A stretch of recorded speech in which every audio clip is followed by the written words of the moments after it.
Juan capítulo 5. ¿Tiene el nombre o algún tema? Sí, los para qué de Dios.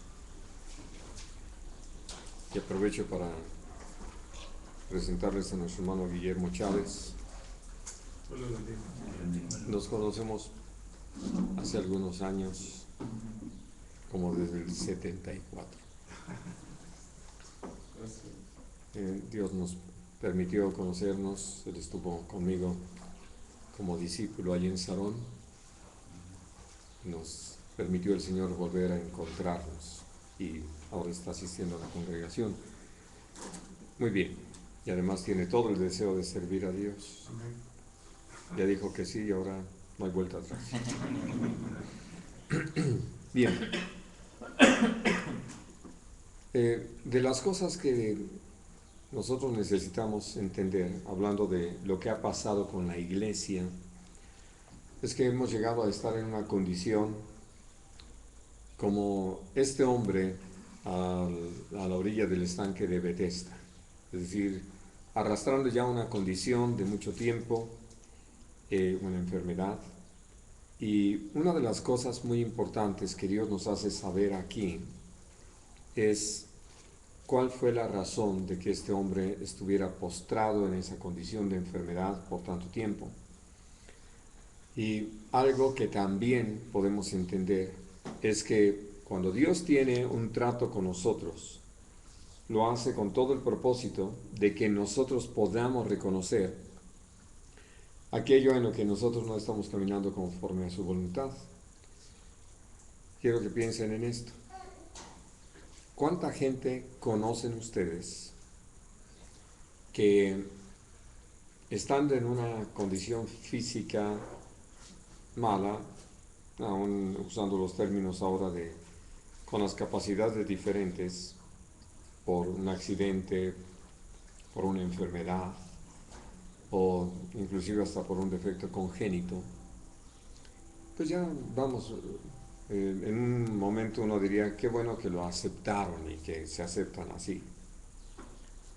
El problema es cuando hay oportunidad de que eso sea revertido o sea arreglado o se supere la enfermedad. Así se me había olvidado. Sí. Y entonces, en sí, uno puede ver que la gente dice, ya me acostumbré. Tenía yo la oportunidad de platicar con una persona invidente que pues le habían comentado de la posibilidad de una operación y que pudiera recuperar la vista. Y de esas cosas que nada más en la plática, ya saben ustedes que a veces somos muy curiositos. Le dije, ¿no te gustaría? Y me dice, ¿para qué? ¿Para qué quiero ver? Yo ya tengo hecho mi mundo, ¿no?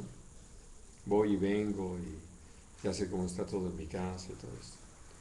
Porque mucho en esa dependencia de en realidad la ayuda de otros, porque pues eso no lo ha podido lograr solo, pues él ya decía que no. Uno puede encontrar esto y ver cómo aún en la iglesia podemos llegar a hacer lo mismo.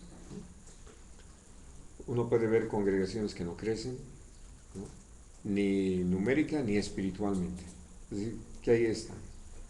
Uno puede pensar en un retrato que está en la Biblia, que es la iglesia de Sardis, con un hombre que vive, pero que están muertos.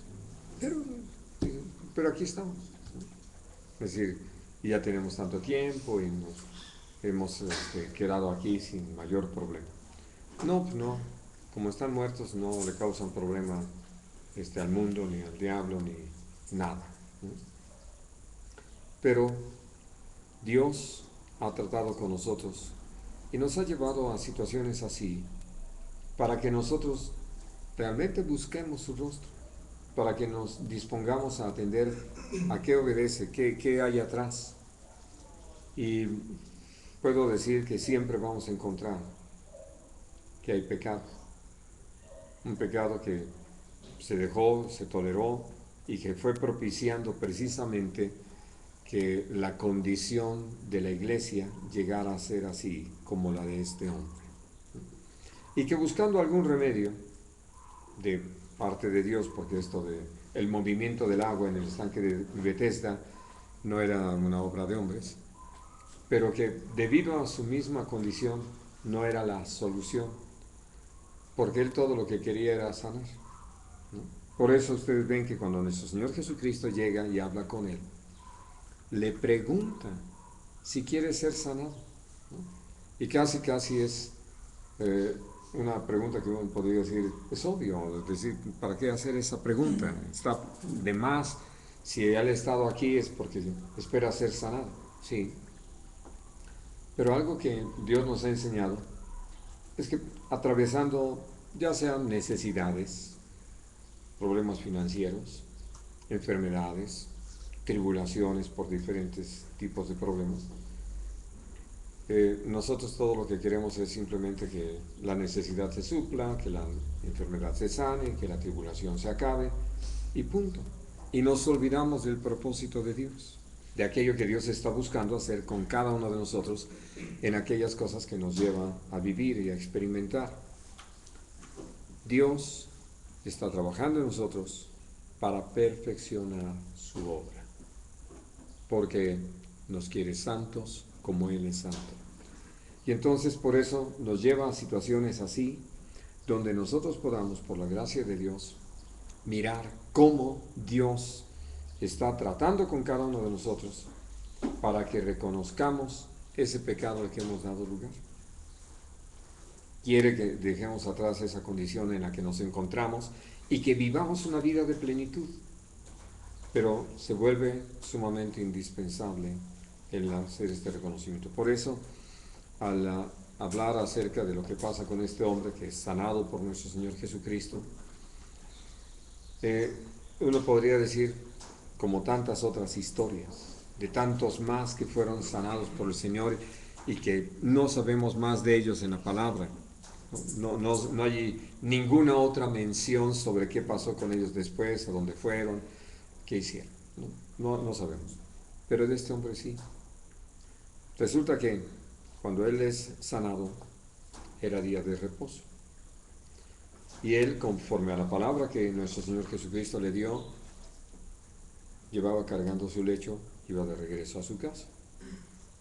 Un lugar del que había salido quién sabe cuánto tiempo atrás, ¿no? Y entonces iba cargando su lecho. Yo he pensado en ese lecho, ¿no? Las características que debe haber tenido si este hombre no se podía mover, pues así como que no era exactamente un cargamento muy agradable, ¿no? ¿Por qué creen que el Señor le pidió que llevara su lecho? Hubiera podido dejarlo allí abandonado, ¿no? Estaba sano. Vámonos. ¿Pero por qué?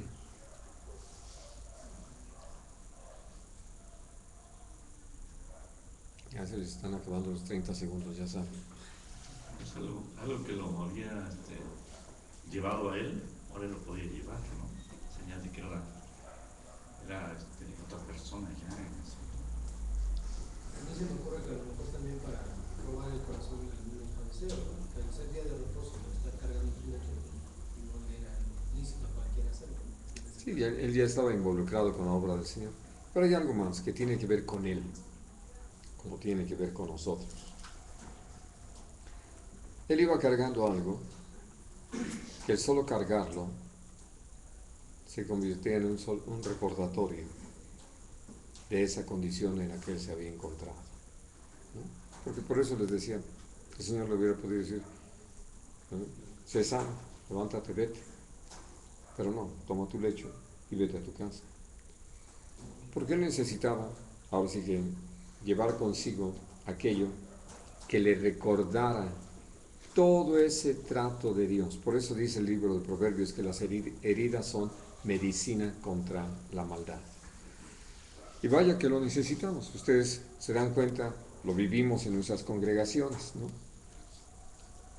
Cuánta gente casi Lo que tenemos que decirles, bueno, nos vemos en el próximo problema, porque de otra manera no aparecen, ¿no?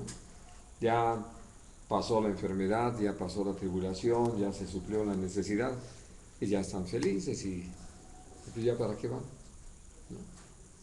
Porque lo ven así, vamos como si fuéramos unos amuletos de la buena suerte. Por eso buscan a Dios, buscan a la iglesia y allí sí, por favor hagan mucha, pero mucha oración por mí, sí, de todo el tiempo que han estado ausentes, ¿no?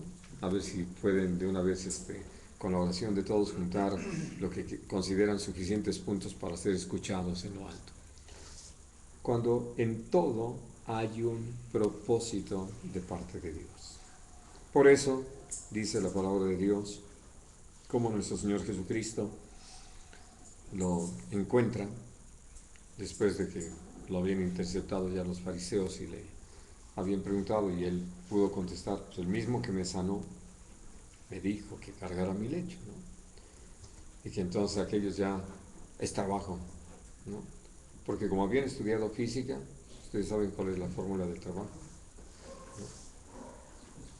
Esfuerzo por distancia, trabajo, no hay más, ¿no?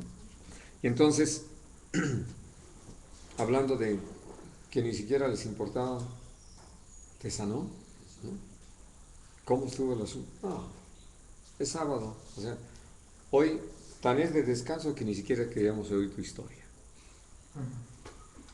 Es decir, es terrible cuando llegamos a tener esa cerrazón. Bueno, pero ya había pasado, porque lo que me interesa es la palabra de Jesús a este hombre y que sin duda es para nosotros. Dice allí, en el capítulo 5, el versículo 14, después le halló Jesús en el templo y le dijo, mira, has sido sanado, no peques más, para que no te venga alguna cosa peor. Ahora, ¿a dónde lo halló Jesús? ¿Qué tenía que andar haciendo en el templo? Agradeciendo, reconociendo. Absolutamente, absolutamente. Y uno podría verlo ahí, qué bonito, o sea, va por buen camino. No, necesitaba una palabra, y una palabra muy clara. Algo que todos y cada uno de nosotros necesitamos.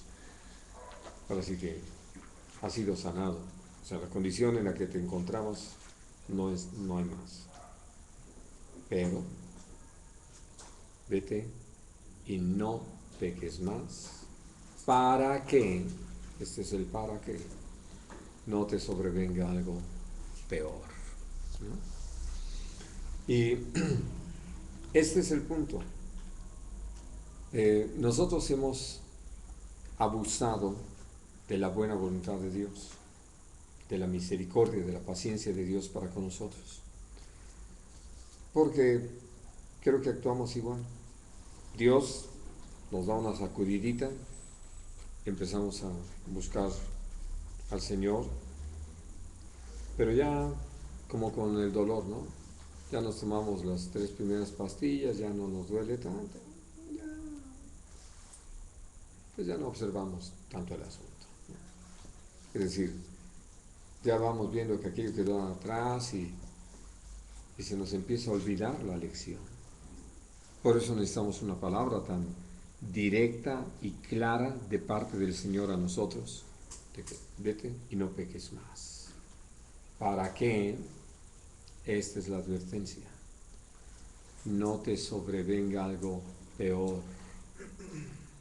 Ahora, esto último tiene que ver, no se te olvide, con cómo es nuestro Dios, cómo es que Dios actúa, qué es lo que Dios hace. Si ustedes recuerdan el capítulo 26 de Levítico, hablando del trato, del quebranto, del castigo de Dios sobre su pueblo a causa del pecado, dice cómo va tratando. Dice, y si no se responde a ese castigo, pues viene un castigo que es 7 veces mayor, ¿no? Y si no, 7 veces mayor. Es decir, va incrementándose, igual que lo que encontramos allí en Deuteronomio 28, 29 y 30, de cómo Dios incrementa el castigo y siempre con el propósito de darnos lecciones de vida eterna. Porque la primera que había recibido este hombre era así. Y con lo que nosotros llegamos a vivir, tanto en lo personal, en lo familiar, como en las iglesias, que eso es lo que más nos interesa atender, ver ya hasta dónde ha llegado el asunto, pues tiene que ver con que de repente nos descuidamos. Ni siquiera nos hemos detenido a aquello que hemos estudiado antes sobre el arrepentimiento, de reconocer qué nos llevó a pecar, para tomar medidas sobre eso, ahora sí que para cerrar toda brecha y no permitir que otra vez venga el pecado a nuestra vida, que no demos lugar o pauta al engaño del enemigo. Adelante, Clemente. No sé si también entra muchas veces nosotros Dios obra en nuestra vida y seguimos adorando a Dios a como lo tenemos, o sea, una costumbre que teníamos antes. Acostumbrados, habituados aquí hasta los ídolos, ¿no? Sí. Entonces, así también Él lo ha sanado y Él con sus costumbres del templo, a lo que tenía esa vida, es donde Jesucristo todavía llega a Él. Sí, lo del templo es realmente más bien algo que reconocer, porque como Jesús se lo dijo a aquel leproso que fue sanado, ve y preséntate a los sacerdotes para ofrecer todo lo que mandó Moisés. Es decir, formaba parte no de una mala costumbre, sino de una sana instrucción de parte de Dios. Por eso yo les decía, pues ya estando en el templo, uno diría, no, pues ya, esto va viento en popa, ¿no? Ya el asunto va bien encaminado. No, hay algo que se necesita tomar muy en cuenta.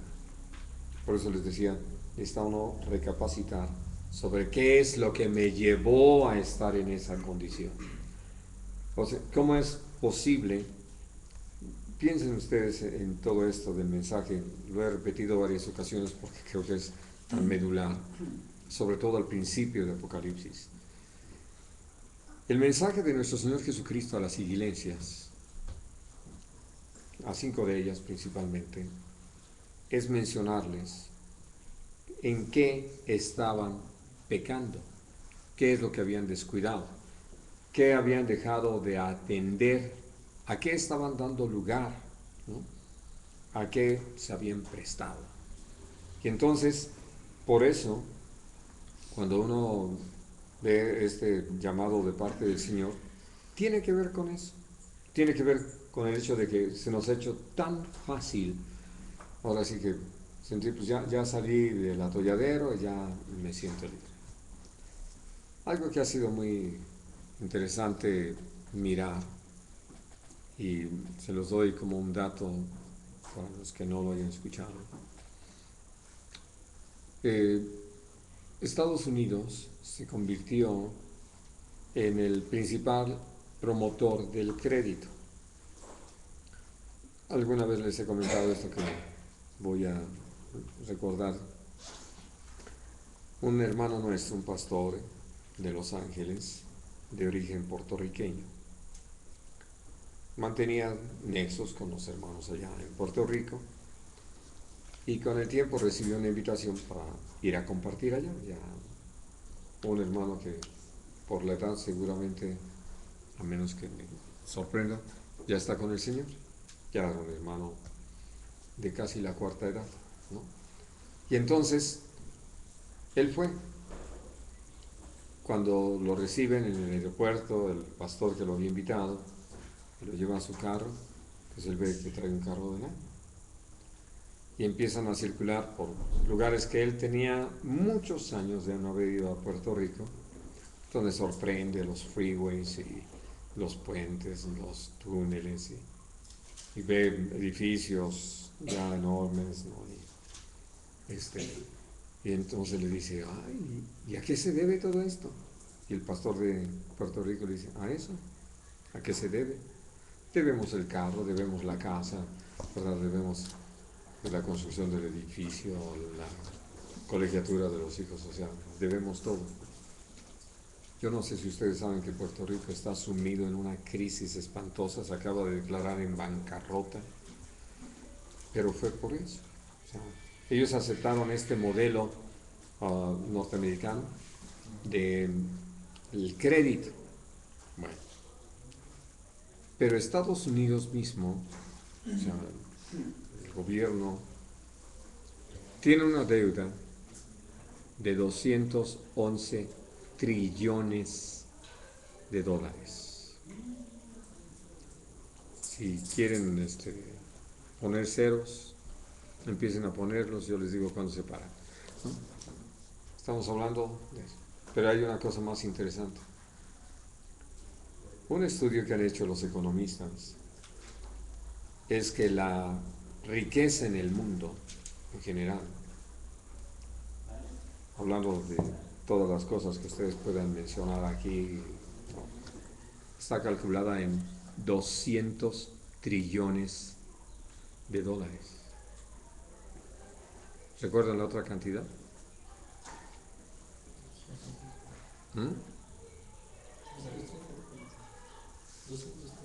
No, 11. Estados Unidos debe más de la riqueza que hay en el mundo. Por eso es que no es extraño estar esperando su colapso financiero. Con la noticia de ayer del no de Grecia,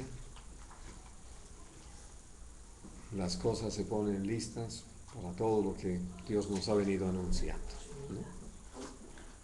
Y entonces, por eso necesitamos aprender. Nosotros necesitamos aprender de todas estas lecciones tan prácticas que Dios nos está dando, ¿no? Para caminar en ese temor de Dios y para vivir así, rendidos a su Espíritu, dispuestos a que el Señor gobierne nuestra vida y nos diga cómo es que podemos agradar su corazón y qué es lo que Él desea que nosotros hagamos para cumplir su propósito. De tal manera que cuando hablamos de no pecar más, lo primero que necesitamos hacer es ir al Señor. Por eso en el mismo capítulo 5 dice, a partir del versículo 19, respondió entonces Jesús y les dijo, de cierto os digo, no puede el Hijo hacer nada por sí mismo, sino lo que ve hacer al Padre. Así de que haber sanado a este hombre no fue una iniciativa de Jesús, fue la obediencia a una orden de nuestro Padre Celestial.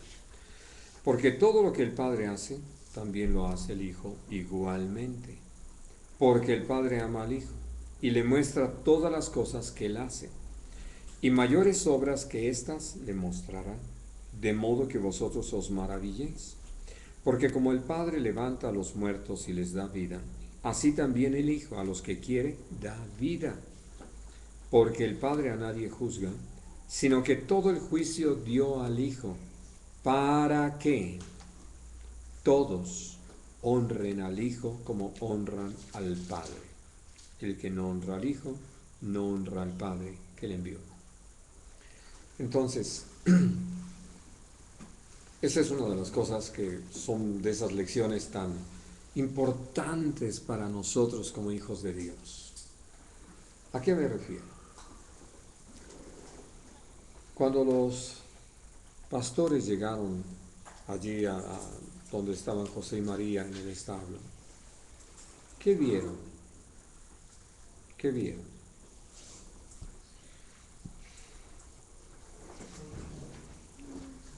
Ya sé, hermanos, que ustedes no estuvieron ahí, pero creo que han leído la historia. ¿Qué vieron? A un bebé acostado en un pesebre. Y uno diría, papá carpintero y ni siquiera una cuna. Ahora sí que, ¿a qué grado hemos llegado? Bueno, vieron a nuestro Señor Jesucristo humillado hasta lo sumo. ¿Qué vio Simeón en el templo?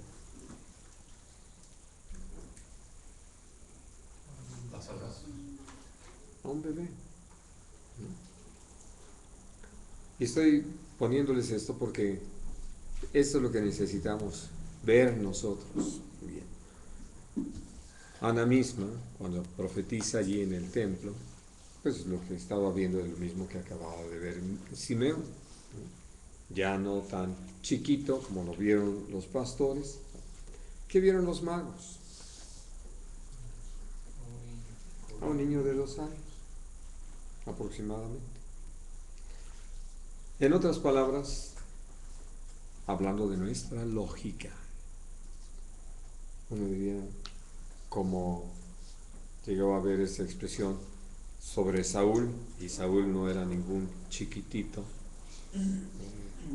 sacaba una cabeza de estatura a todo el pueblo, y muchos, y dice así claramente la Biblia, hombres perversos dijeron, ¿acaso este nos va a poder salvar?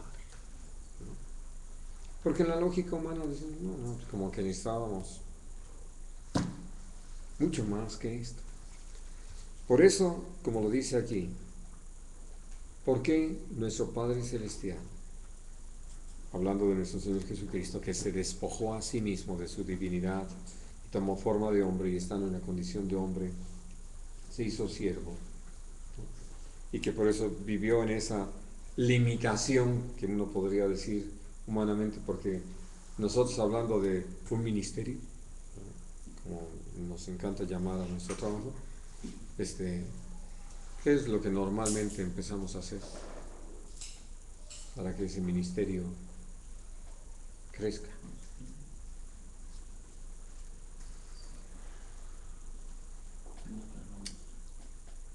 No lo escondan, hermanos. Levantar fondos. Porque necesitamos oficinas y necesitamos proyección y para que se pueda. Por eso Jesús es toda una contradicción a esa forma de proceder nuestra. Y quiero que no se olviden de no peques más. Nosotros hemos seguido los caminos del mundo para hacer las cosas de Dios. Por eso Dios ha tenido que tratar con nosotros. Y en vez de tener una iglesia santa, pura, limpia, recta, temerosa de Dios, a veces tenemos mucha gente, pero que más bien causan pena, ¿no?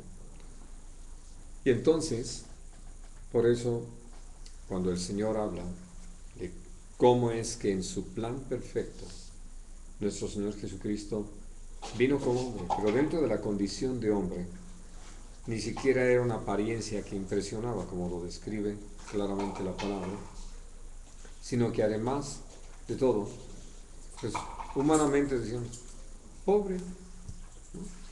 Limitado, ¿qué va a poder hacer? El secreto es lo que vamos de leer, ¿no? ¿Qué hacía nuestro Señor Jesucristo? Lo que veía hacer a nuestro Padre Celestial, lo hacía igualmente, no otra cosa. Ahora, ¿qué hizo nuestro Padre Celestial? Darle todo el juicio a Jesús. Porque así como nuestro Padre Celestial tiene el poder para levantar muertos, igualmente nuestro Señor Jesús. Y teniendo entonces sobre él esa facultad, es para que todos honremos a nuestro Señor Jesucristo. Dice el versículo 30. No puedo yo hacer nada por mí mismo. Según oigo, así juzgo. Y mi juicio es justo, porque no busco mi voluntad, sino la voluntad del que me envió, la del Padre. Si yo doy testimonio acerca de mí mismo, mi testimonio no es verdadero. Otro es el que da testimonio acerca de mí, y sé que el testimonio que da de mí es verdadero. Vosotros enviasteis mensajeros a Juan, y él dio testimonio de la verdad. Pero yo no recibo testimonio de hombre alguno. Mas digo esto, para que vosotros seáis salvos. Él era antorcha que ardía y alumbraba, y vosotros quisisteis regocijaros por un tiempo en su luz. Mas yo tengo mayor testimonio que el de Juan, porque las obras que el Padre me dio para que cumpliese, las mismas obras que yo hago, dan testimonio de mí. que el Padre me ha enviado. También el Padre que me envió ha dado testimonio de mí. Nunca habéis oído su voz, ni habéis visto su aspecto, ni tenéis su palabra morando en vosotros, porque a quien él envió, vosotros no creéis. Bien, detengo un poquito aquí, porque vamos a seguir aquí.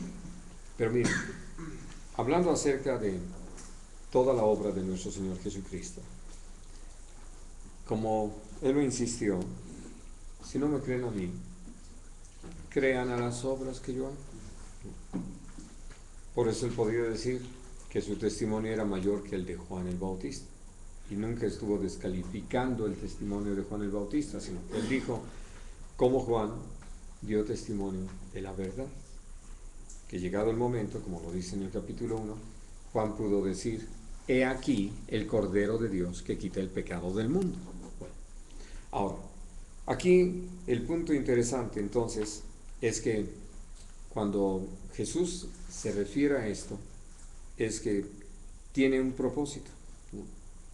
El que Él no anduviera buscando el reconocimiento humano, porque esa es una de las cosas importantes que algunos de repente, perdida la visión, creen que es importante que el mundo les dé reconocimientos, ¿no?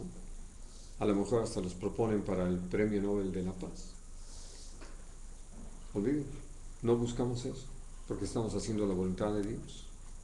Y aun si en un momento dado lo que Dios nos enviara a hacer, como lo entendemos por lo que sucede en la vida de cada uno que cree en Él, empieza la gente a experimentar paz, pues no es nuestra obra, es la obra del Señor.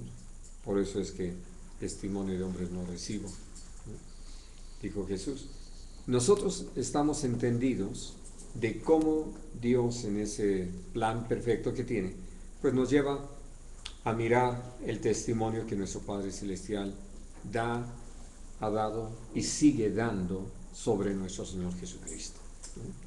De que lo envió, y lo envió para hacer una labor que nuestro Señor Jesucristo cumplió perfectamente. Pero como lo dice aquí nuestro Señor Jesucristo, la razón de rechazar el testimonio de los hombres tiene un propósito, un para qué, para que nosotros seamos salvos.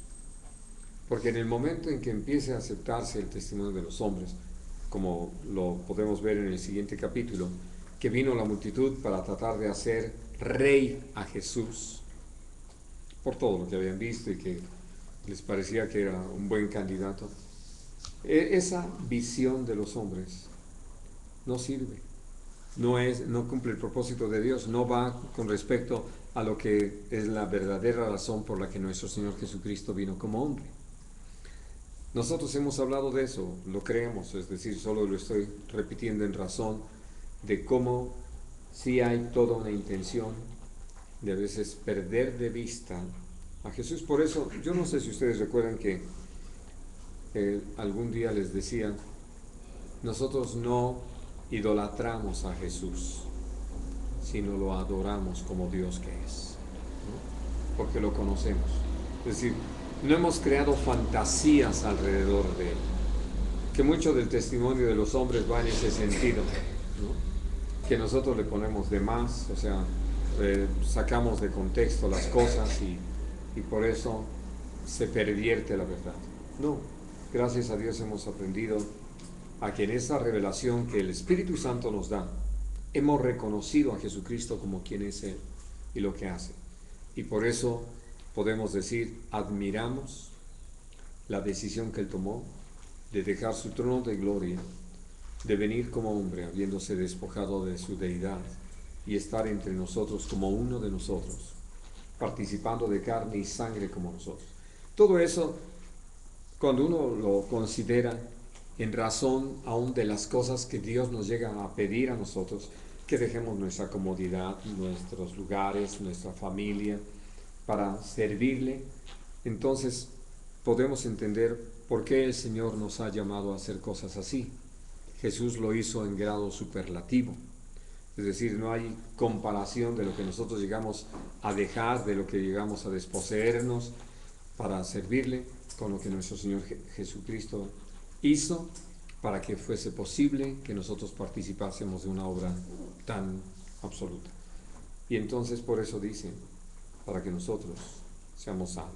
Bien. Entonces, aquí al seguir leyendo, ven, hay varias cosas que dice el versículo 37. Nunca han oído su voz, no han visto su aspecto, y no tienen morando en ustedes su palabra, ¿no? ¿Cuál es la prueba? Que no se cree en Jesús, ¿no? Bien. Entonces dice el versículo 39, escudriñad las Escrituras, porque a vosotros os parece que en ellas tenéis la vida eterna, y ellas son las que dan testimonio de mí, y no queréis venir a mí para que tengáis vida. Vamos. No tienen la palabra de Dios morando en ustedes. ¿Quién lo podría decir? ¿Cómo? El pueblo de Israel, que cada sábado se leía allí en las sinagogas, que la instrucción de Dios era que los padres le repitieran toda esta enseñanza a sus hijos al estar en su casa, cuando se sentaran a comer, al acostarse, a levantarse, a salir por el camino, y que no es que no supieran de ello, sino que, como lo dice claramente, no la tenían morando en ellos. Por eso, vamos, ¿qué habían hecho el pueblo de Israel en general con la palabra de Dios? Tenían conocimiento solamente. Sí, pero ¿qué habían hecho con ese conocimiento? Los había llevado a ser religiosos, ¿no? Miren, este ejemplo, que es tal vez de los ejemplos más claros de cómo se puede pervertir la palabra, Mateo 23, donde ya hablando con los fariseos y los escribas, usa esta palabra, versículo 16, 23, 16. Ay de vosotros, guías ciegos, que decís, si alguno jura por el templo, no es nada, pero si alguno jura por el oro del templo, es deudor. O sea, su juramento, el compromiso que es, ese sí vale. Insensatos y ciegos, porque ¿cuál es mayor? ¿El oro o el templo que santifica al oro?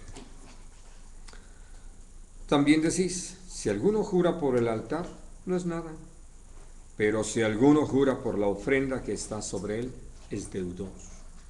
Necios y ciegos, porque ¿cuál es mayor?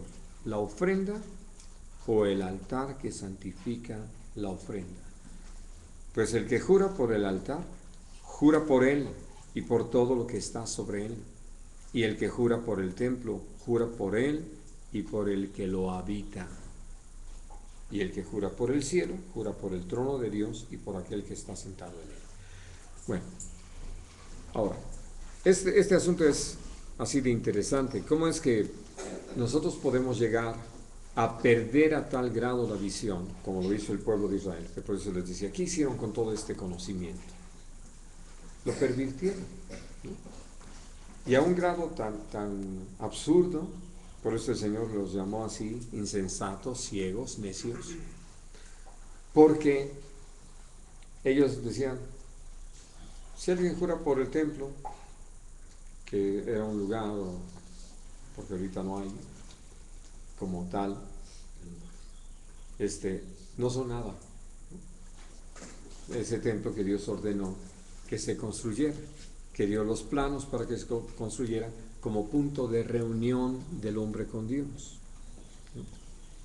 Y dice, no es nada.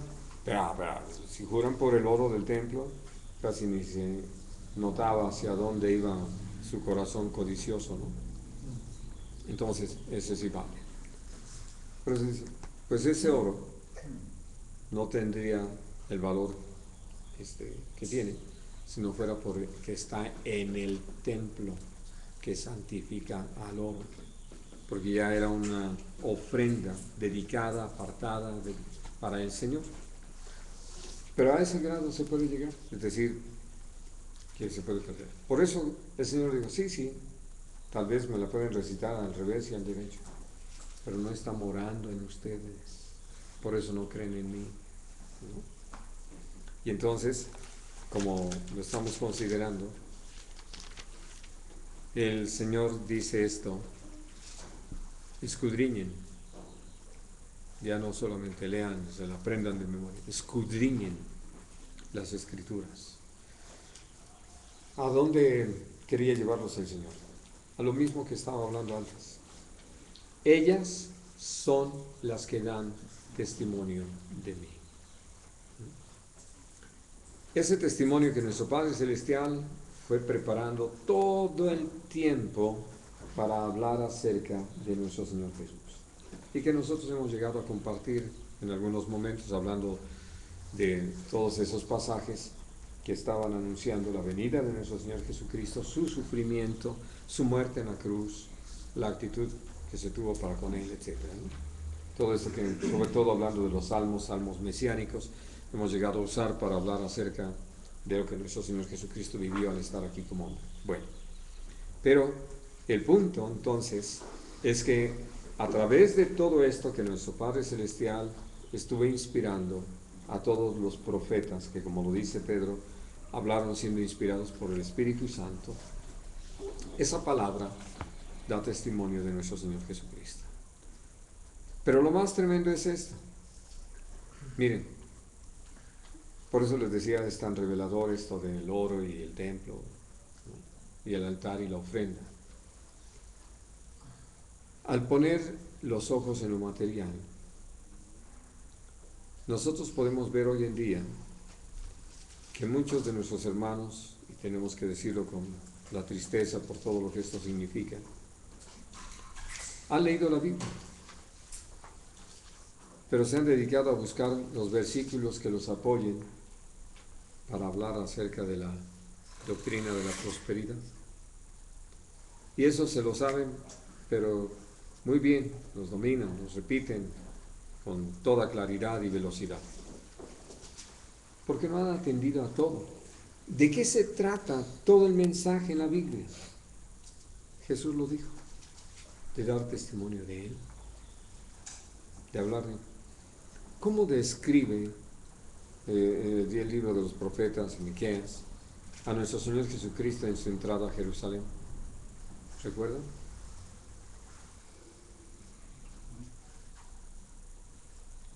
Pues que nuestro Señor Jesucristo venía sobre un pollino, hijo de Adán, humilde. Y el pollino ni siquiera tenía ¿cómo se llama?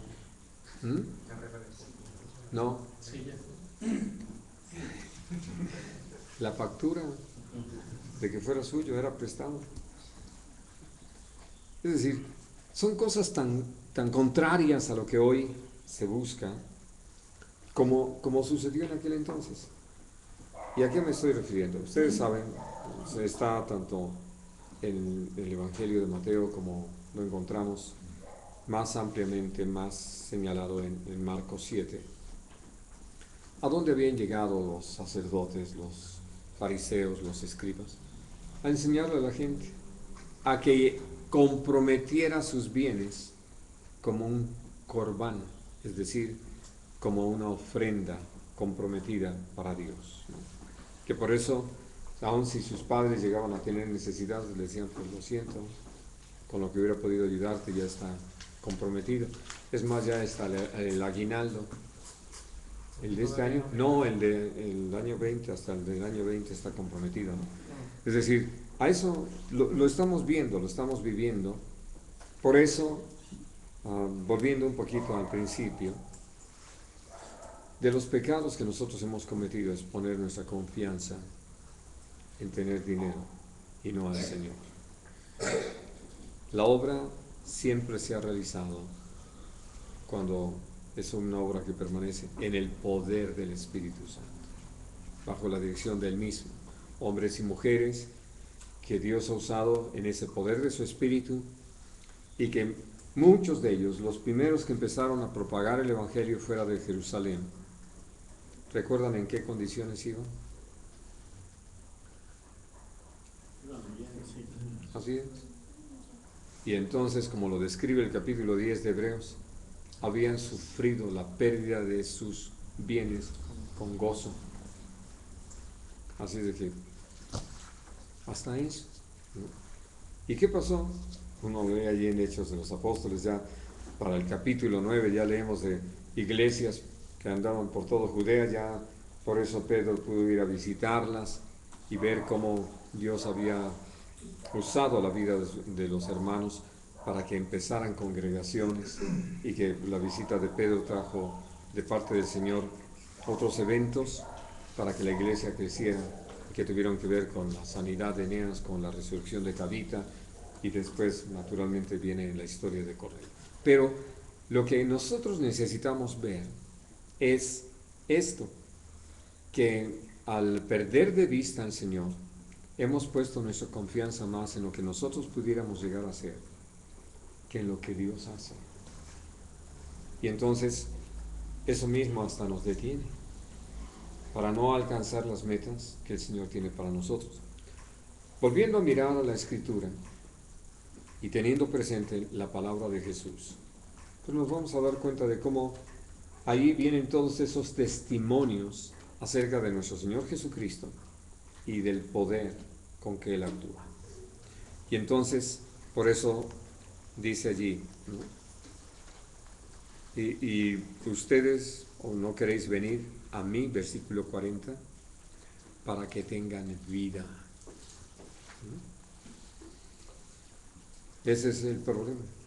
Eso es algo que encontramos, por ejemplo, allí en Isaías, ¿no? Como Dios, hablando con su pueblo, le dice: en descanso y en quietud serán salvos. En reposo y confianza vendrá su fortaleza. Y la siguiente frase, ¿recuerdan qué dice? No quisiera. Y ustedes no quisieron. Eso es lo tremendo. Bueno, no es el único lugar, hay varios lugares. Muy interesante, vamos a considerar eso. Pero volviendo a esto que estamos mirando, ¿no? Dios entonces a nosotros nos está dando la oportunidad de que recapacitemos sobre en qué condición nos encontramos como iglesia. ¿Qué está sucediendo con nosotros?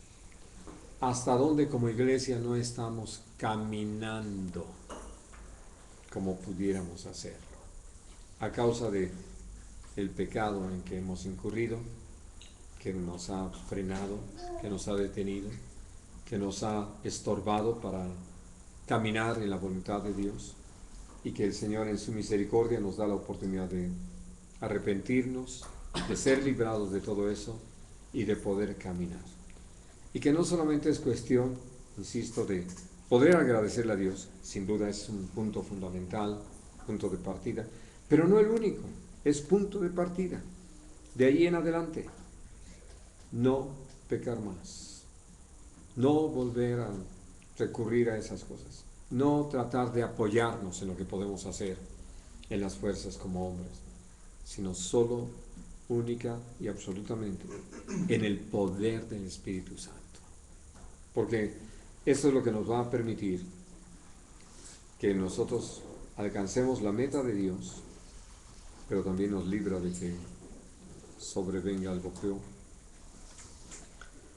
Ya que, hablando de los tiempos en los que estamos viviendo, pues uno podría decir, lo peor no necesariamente es que nos persigan y que nos metan a la cárcel o que suframos por causa del Señor.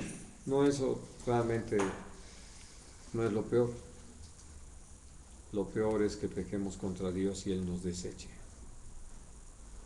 Que lleguemos a un punto donde seamos desagradables a los ojos de Dios. Uno lee el libro de Jueces. Una de las cosas impresionantes que necesita uno tomar en cuenta es que ahí queda registrado que a causa del pecado, de la desobediencia, de la rebelión del pueblo de Israel, Dios se les volvió enemigo estuvo en contra de ellos. Y uno dice, qué tremendo es eso. Que habiendo tenido la bendición y la oportunidad de tener una relación de vida eterna con Dios, tengamos que encontrarnos con Él contra nosotros. Y que lo hace para quebrantarnos. Y todavía con la oportunidad de aprovechar ese quebranto, pero que puede ser que ya no más. Por eso hay muchas cosas que mirando en los profetas, uno mira cómo se llegan a tomar decisiones tan absurdas, tan fuera de lugar, como la que hicieron los hijos descendientes de Josías, cuando ya, como Dios se lo había advertido a Josías, que el juicio que ya estaba determinado de parte de Dios no iba a suceder en sus días, pero que iba a suceder.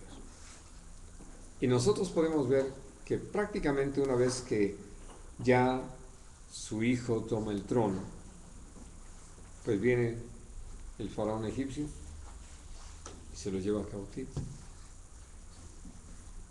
Viene el sucesor, el otro estuvo allí por un par de meses, viene su sucesor, 11 años, pero entonces ya viene todo el ataque de Babilonia.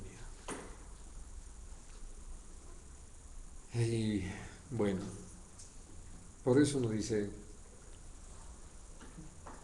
somos tan necios que no aprendemos de la historia, ¿no? Como si a nosotros nunca nos fuese a suceder. Y en vez de humillarnos, porque este mensaje que aparece en Jeremías es, puedo decirles, precioso de parte de Dios. Cuando los llama al arrepentimiento, cuando los llama a humillarse, cuando los llama a buscar al Señor, cuando los llama a reconocer su pecado y apartarse de Él. Pero, como lo dice, por ejemplo, en el capítulo 5, también,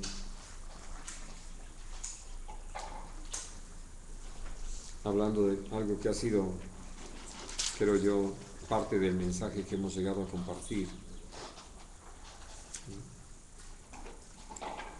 El Señor hablando,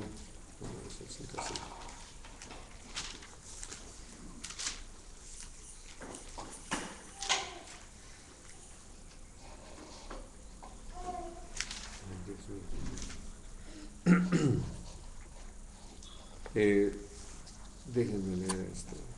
¿Qué será? Versículo 4 del 5. Pero yo dije, ciertamente estos son pobres, han enloquecido, pues no conocen el camino del Señor, el juicio de su Dios. Iré a los grandes y les hablaré, porque ellos conocen el camino del Señor, el juicio de su Dios. Pero ellos también quebraron el yugo, rompieron las coyundas. Ahora sí que uno diría, bueno, es que a los demás les falta conocimiento, no han crecido, pues no han tenido mayores responsabilidades sobre sus hombros, por eso tal vez no entienden la magnitud del problema. Voy a los grandes. ¿Qué hicieron? No quisieron sujetarse a Dios, ¿no? Por eso dice, quebraron el yugo, rompieron las coyundas, ¿no? En vez de someterse a la dirección del Señor para hacer las cosas conforme a su voluntad. Y ya, bueno, habla de cómo vienen los juicios de Dios aún lo que iba a sucederles. Y lo dice el versículo 7. ¿Cómo te he de perdonar por esto? Sus hijos me dejaron y juraron por lo que no es Dios. Los sacié y adulteraron. Y en casa de rameras se juntaron en compañías. como caballos bien alimentados, cada cual relinchaba tras la mujer de su prójimo. ¿No había de castigar esto? Dijo Dios. De una nación como esta, ¿no se había de vengar mi alma? Escalad sus muros y destruid, pero no del todo. Quitad las almenas de sus muros, porque no son de Dios. Porque resueltamente se rebelaron contra mí la casa de Israel y la casa de Judá, dice Dios. Negaron al Señor y dijeron, Él no es, y no vendrá mal sobre nosotros, ni veremos espada ni hambre. Ante los profetas serán como viento, porque no hay en ellos palabra. Así se hará a ellos. En fin, bueno, esto fue nada más por recordar algo con ustedes de todo lo que Dios nos ha permitido aprender y cómo es que nosotros necesitamos vivir de tal forma que aprovechemos esta palabra de parte del Señor. Quiero terminar de compartir con ustedes el día de hoy algo que está en el capítulo 6 del Evangelio de Juan. Sí, adelante. Sobre esta, siempre es tomar la palabra así a nuestra persona, ¿verdad? Siempre hablando. Sí. Y pues sí habla, ¿no? Ve uno cuál es el pecado de uno. Y estaba yo, porque he estado en esta situación, ¿qué hago? El Señor nos llama a la obra. Y uno siempre está queriendo ayudar a Dios, ¿no? Sí. Hago este trabajo, me meto en este ministerio, me meto en el otro, y no atiendo, o sea, como Dios quiere la obra así, ¿no? En mi persona. Sí. Entonces he decidido desde un tiempo, Señor, yo voy a hacer tu voluntad. Aunque estoy aquí sentado, pero tú de aquí sentado me vas a levantar para que haga lo que quieras que haga. Y sí con la lectura, la oración. Y pues la iglesia pues es un grupo pequeño. Hay 2 hijos. Entonces, pero y yo sé que el Señor siempre suple. Lo he visto, pero siempre está esa lucha. Y llegó el momento de decir, bueno, ¿qué hago? El Señor dice que compartamos nuestra situación con otros hermanos, o sea, o igual sigo guardando silencio y el Señor obrará, Él hará, y yo sigo hasta donde Él apriete, donde Él, o sea, Él tiene algo. Entonces, esa es mi situación. Sigo hasta donde Él apriete, hasta donde diga ya se acabó todo. Sí, porque uno pues ve la iglesia, ve esto y dice uno, pues, o sea, nunca va a haber una salida porque uno conoce a la iglesia por muchos años y porque sabe uno dónde está, no estamos ubicados, o sea, esta es la situación. Y el otro digo, bueno, estaré más, comparto lo que digo con algunos hermanos, conocemos a algunos hermanos, simplemente es el equipo, no que oren por uno, estaré, ahora sí que estaré mal, estaré bien, o sigo así con esta espera. Y estoy en esa situación, de que he decidido no peques más, si no voy a, es esto. Nada más que si luego está uno tentado a compartir la experiencia que está uno viviendo, a lo mejor el caso sería esperar que algún hermano vaya a responder, ¿no? Entonces, y hacerlo, digo, uno dice, no, pero luego uno, hablando con uno mismo, pero es que es genuino, o sea, mi deseo es la obra, es esto, si Dios lo hace es porque Dios, si no hace nada, pues no, pues adelante. Por eso te dice que compartamos nuestras. Sí, algo que es importante entender es que yo sé lo que busco. Tal vez puedo engañar a los demás, pero no a Dios, ni tampoco a mí mismo. Porque yo sí creo que es importante que entre nosotros compartamos las cargas y oremos de manera muy específica por situaciones que enfrentamos. Yo espero que ustedes hayan tenido dentro de sus oraciones todo este tiempo, por ejemplo, Alberto Gómez Carlos, por el problema de su oído, y que estemos esperando un milagro, ¿no? Y que dentro de nuestras oraciones haya permanecido ese ruego por la situación que enfrentó Javier Aló, que gracias a Dios ya está resuelta. Y, en fin, cosas que van dándose entre nosotros. Pero que Dios nos llama precisamente a estar allí atentos a esto que hemos estado rogando entre nosotros, porque Dios nos lleve a vivir en ese poder, en esa plenitud del Espíritu, y que responda a las necesidades de cada quien, ¿no? Por eso creo que te va a servir mucho lo que vamos a leer ahorita. Capítulo 6 de Juan.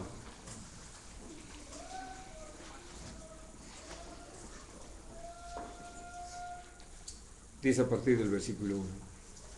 Después de esto, Jesús fue al otro lado del mar de Galilea, el de Tiberias, y le seguía gran multitud, porque veían las señales que hacía en los enfermos. Entonces subió Jesús a un monte y se sentó allí con sus discípulos. Y estaba cerca la Pascua, la fiesta de los judíos. Cuando alzó Jesús los ojos y vio que había venido a él gran multitud, dijo a Felipe: ¿de dónde compraremos pan para que coman estos?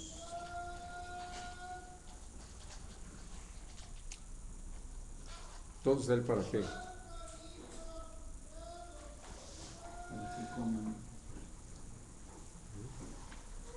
Él estaba preguntando a Felipe, ¿no? ¿Por qué? Porque ustedes conocen, vamos, los pasajes paralelos. Ahí hicieron más o menos un cálculo de cuántos denarios necesitaban para comprar pan para todos, ¿no? Y dice aquí claramente la palabra, versículo 6. Pero esto decía para probarle, porque él sabía lo que había de hacer. Bien. Nosotros hablamos de la multiplicación de los panes y los peces, pero tuvo varios propósitos el Señor. Ahora sí que varios para qué. Uno de ellos, que casi uno podría hacer, fue lo más inmediato, fue que coman, que esa multitud a quien Jesús le había enseñado. Puedo repetir esto sin temor a equivocarme. Si no eran estrictas y exactamente las palabras, iban por aquí. Busquen primero el reino de Dios y su justicia, y no se afanen por qué han de comer o qué han de vestir, porque si ustedes buscan primero el reino de Dios y su justicia, todas estas cosas les serán añadidas. ¿Ya tienen hambre? Pues vayan a ver cómo lo resuelven.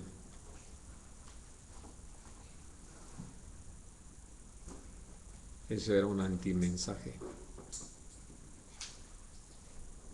Por eso es que Jesús nunca hizo caso cuando dijeron: Señor, ya se hace tarde y mejor manda a esta gente que vayan por ahí a ver qué pueden conseguir para comer, ¿no? No vaya a ser que se desmayen en el camino. Esa es la lógica nuestra. Por lo mismo que les decía ya antes, estamos pensando en los recursos. Por eso Jesús les dice: ¿y de dónde vamos a comprar dinero para alimentar a toda esta multitud? Así como que, no sabemos cuánto se haya volado Judas, así de que no sabemos cuánto quede, pero se necesitarían 200 denarios. Y pensando en qué, tal vez en un bolillo para cada uno, ¿no? Porque así somos. ¿Con quién andamos? ¿A quién servimos?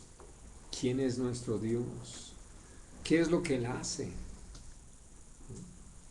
Por eso es lo tremendo, que nosotros llegamos a ese punto donde vamos, por esta pregunta que está haciendo Clemente, y que creo que es muy importante resolverla. No hace mucho lo comentábamos en casa. Nosotros vamos a estar ahí, delante de Dios, esperando, ¿no? Y sí, podemos pedirles a otros hermanos que se unan a nuestra oración por esta y esta otra causa, confiando en las respuestas de Dios en el tiempo de Dios, para la gloria de Dios, ¿no? Porque el otro para qué es para que ellos mismos, que habían dejado todo, pudieran tener presente que nada les había faltado. Porque cuando les pregunta qué tienen, pues aquí hay un muchacho que tiene 5 panes y 2 peces, ¿no? Y claro, rápido, porque somos bien listos. Señor, pero ¿qué es eso para tantos? ¿No? Eso es lo que necesitamos entender. En las manos de Dios, Dios hace milagros, Dios hace maravillas, prodigios. Y ellos lo vivieron, por eso fue una gran lección para ellos, ¿no? Y que quiero que piensen en esto. Cuando ellos hablaron de los 5 panes y los 2 peces, ¿qué creen ustedes que hayan considerado ellos con respecto a esos 5 panes y esos 2 peces? Que les alcanzaba para ellos. Perdón.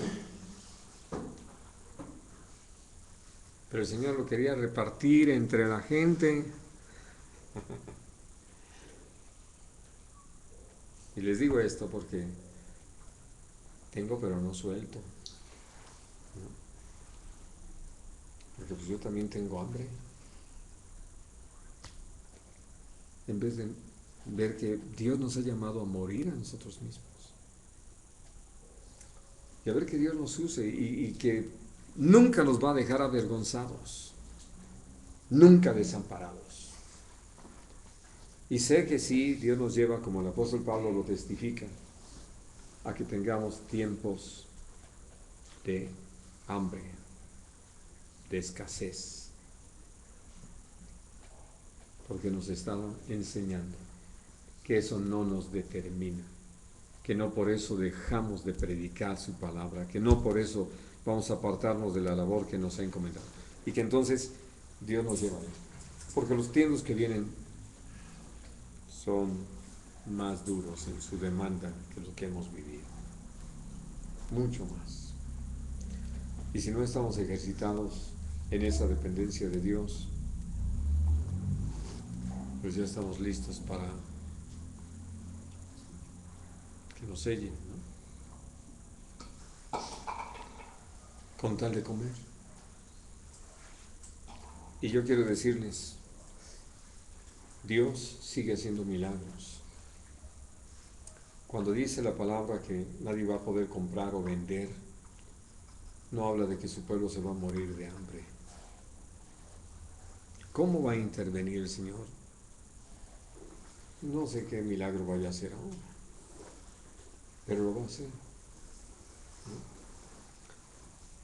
Hablando de una cosa que quiero que la consideren conmigo. ¿Por qué el diablo le dice a Jesús, convierte estas piedras en pan?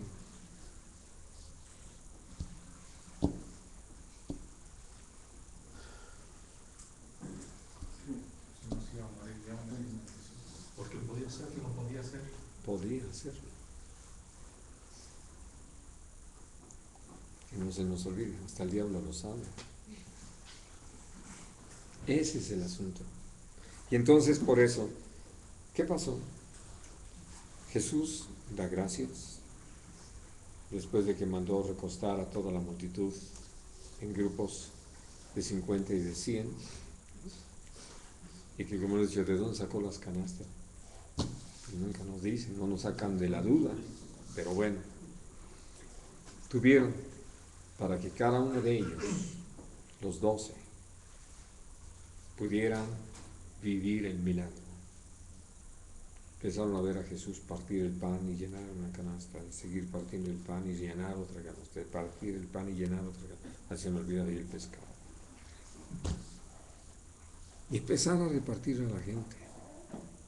No un tentempié, sino que, como lo dice la palabra, hasta quedar satisfechos. Y más aún, porque pudieron recoger 12 canastas llenas de lo que sobró. Necesitamos conocer a nuestro Dios en todo su poder y en su plenitud, hermanos. Y puedo decirles, siempre nos va a dejar admirados. Él siempre contesta mucho más abundantemente de lo que pedimos o entendemos. Así es de que confiemos en Él y vivamos milagros,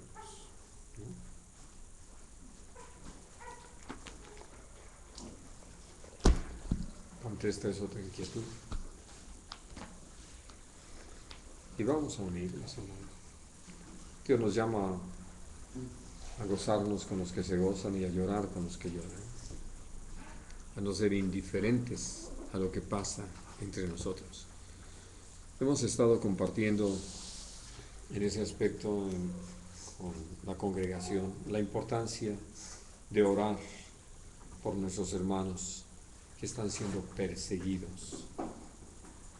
Y les hablábamos pues de China, Vietnam, Corea del Norte, en toda esa zona dominada prácticamente por el Islam, en Afganistán, Pakistán, India, el Medio Oriente como lo conocemos, y muchos países africanos que ustedes seguramente han estado viendo en las noticias, de que con determinados nombres más, buscando en el idioma del lugar, pero son los mismos yihadistas, el mismo Estado Islámico, que están masacrando poblaciones enteras que han crecido bajo el entendimiento de la palabra de Dios.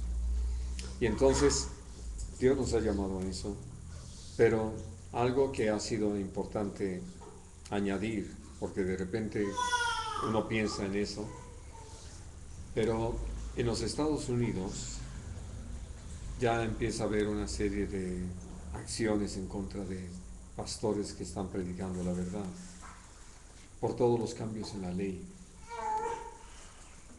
Entonces, aquellos que han mantenido su mensaje señalando el pecado como pecado, y entre ellos naturalmente la homosexualidad, el aborto y estas cosas que se volvieron ya tan escandalosas en la práctica de los Estados Unidos, la tolerancia de la inmoralidad, ¿no? la tolerancia a la difusión de la inmoralidad, pues entonces empieza a haber esas restricciones y esos ataques. Y aquí no estamos lejos, sobre todo en el DF, ¿no? Porque pues aquí ya también esas leyes imperan. Así de que podemos ser acusados de intolerantes, ¿no? Y de ilegal nuestro mensaje, si seguimos señalando que la homosexualidad es un pecado y que los matrimonios entre homosexuales son doble pecado, pecado sobre pecado, ¿no? Y cosas por el estilo. Y entonces lo que nosotros necesitamos entender, y bueno, y el aborto, porque también ya es una práctica ya tristemente muy común en nuestra ciudad, y la tolerancia a la inmoralidad, porque creo que ustedes lo han podido ver, la proliferación de los antros, ¿no? Y aunque se anuncia ahí, vean que parece escandaloso que ya hasta los chiquillos a veces a los 8 años ya están incursionando en el alcoholismo, y que esas edades se han ido cada vez reduciendo para iniciarse en el alcoholismo, las drogas, la prostitución, etcétera. Pues toda la situación misma lo está permitiendo, ¿no? Es decir, aún la misma difusión de la inmoralidad en nuestra ciudad, en nuestro país, lo ha llevado a muchos a desear la práctica de esas cosas. Y entonces, por eso, no podemos esperar que nos aplaudan por señalarlo,